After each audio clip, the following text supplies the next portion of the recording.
இனிமேலும் இந்த தடைகள்லாம் போட்டீங்கன்னா நான் நேரடியா மக்கள்கிட்டயே பர்மிஷன் கேட்டுருவேன். மக்களே நீங்க சொல்லுங்க, நான் உங்களை பார்க்க வரக்கூடாதா? நான் உங்களோட பேசக்கூடாதா? உங்க குறைகளை நான் கேட்க கூடாதா? உங்களுக்காக நான் குரல் கொடுக்க கூடாதா? இதாவது பரவாயில்லைங்க. இதை தாண்டி ஒரு ரூல் ஒன்று போட்டாங்க.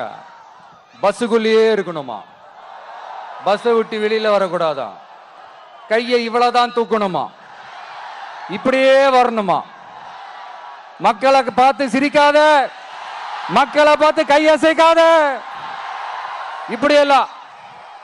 ஐயோ நேரடியாவே கேட்கிறேன், சிஎம் சார் மிரட்டி பாக்குறீங்களா?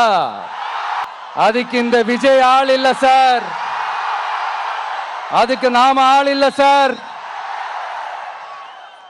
என்ன செஞ்சிருவீங்க? மேக்சிமம் கொள்கைய சும்மா பேருக்கு மட்டும் வச்சுக்கிட்டு குடும்பத்தை வச்சு கொள்ளையடிக்கிற உங்களுக்கே இவ்வளவு இருந்தா,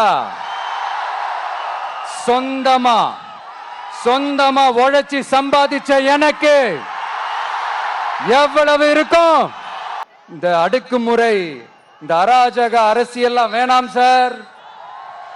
நாம ஒண்ணு இங்க தனியால் இல்லைங்க சார், மாபெரும் மக்கள் சக்தியோட பிரதிநிதிங்க சார், மாபெரும் பெண்கள் சக்தியோட சகோதரன் சார், மாபெரும் இளைஞர் இயக்கமா இருக்கிறோம் சார்.